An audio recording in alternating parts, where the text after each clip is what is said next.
Welcome to 108 news Telugu బులెటిన్ల ముందుగా headlines. అమెరికాలో భారీగా ప్రభుత్వ ఉద్యోగాల కోత, వివేక్ రామస్వామి హింట్. ఆ స్కూళ్లపై ఏపీ సర్కారు కీలక నిర్ణయం.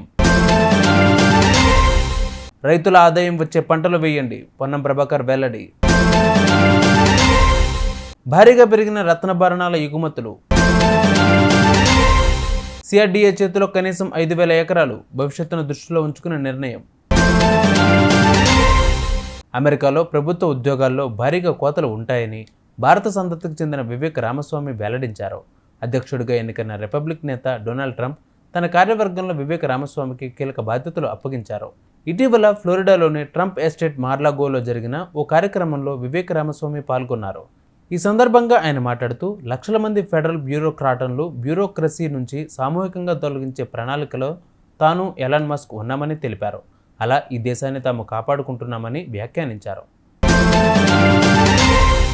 2025-26 నుంచి ప్రాథమికోన్నత పాఠశాల విధానాన్ని తీసేయాలని ప్రభుత్వం నిర్ణయించింది. 6, 7, 8 తరగతుల్లో 30 మంది విద్యార్థుల కంటే తక్కువ ఉంటే ప్రైమరీ, 60 కంటే ఎక్కువ మంది ఉంటే ఉన్నత పాఠశాలగా మార్చనుంది. బేసిక్ ఆదర్శ స్కూళ్లను ప్రభుత్వం నిర్వహించనుంది.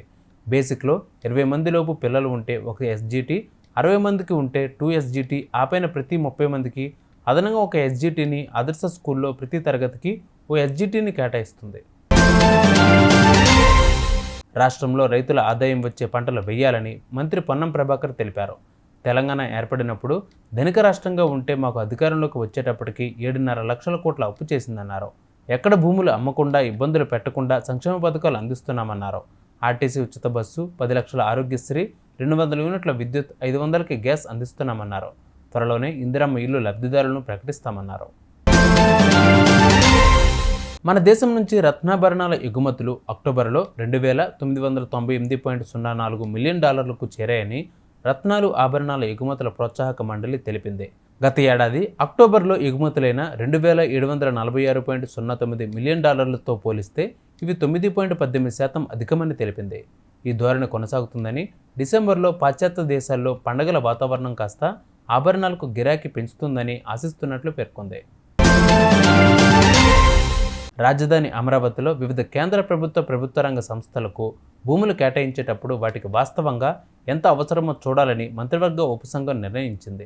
కావలసిన దానికంటే ఎక్కువ ఇచ్చుకుంటూ పోతే ఇతర అవసరాలకు భూమి ఉండదని అభిప్రాయం వ్యక్తమైంది. భవిష్యత్తులో రాజధాని నిర్మాణ అవసరాలకు కనీసం 5,000 ఎకరాలు సిఆర్డీఏ ఆధీనంలో ఉండాలన్న చర్చ జరిగింది. మంత్రులతో కూడిన ఉపసంఘం సమావేశం దీన్ని నిర్ణయించింది. చూసారుగా వివరాలు బులెటిన్ అప్డేట్స్. మరిన్ని అప్డేట్స్తో మళ్ళీ ముందుకు వస్తాను. అంతవరకు కీప్ వాచింగ్ 108 న్యూస్ తెలుగు.